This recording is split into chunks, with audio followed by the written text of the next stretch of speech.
Caption Close London, AP, Indian tycoon Vijay Mallya is set to face an extradition hearing in London that should determine whether he is sent back to India to face money laundering allegations related to the collapse of several of his businesses.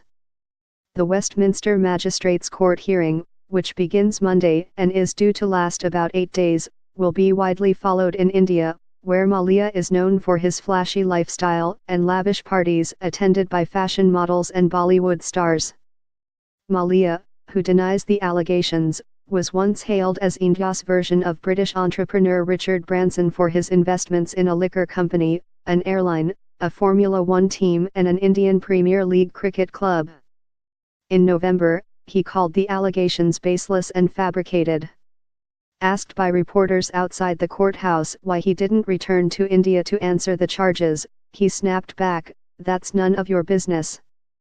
The 61-year-old was also a politician for 6 years before resigning from the upper house of India's parliament last year, a day before an ethics committee was set to recommend his expulsion. Mallya launched Kingfisher Airlines in 2005 and the carrier set new standards for quality and service, forcing competing airlines to improve.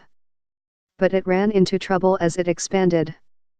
The Indian government suspended the airline's license in 2012 after it failed to pay pilots and engineers for months. That triggered the collapse of several more of Mallya's businesses. He left India last year after a group of banks demanded he pay back more than $1 billion in loans extended to his airline. He has been living in Britain since March 2016 and has refused to return to India to face trial in the Kingfisher Airlines case. India cancelled his passport and began an extradition process. In May, India's Supreme Court ruled Mallya had disobeyed its order barring him from transferring $40 million to his children.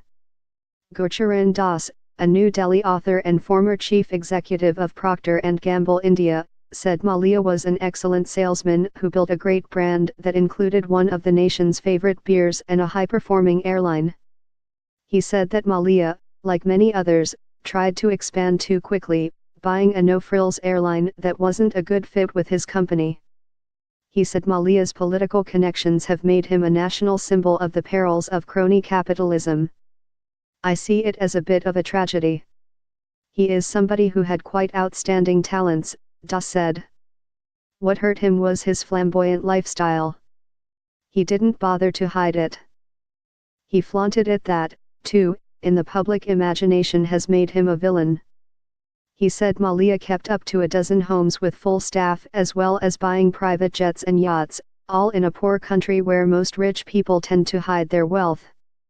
But Das said Mallya's biggest mistake was to leave India.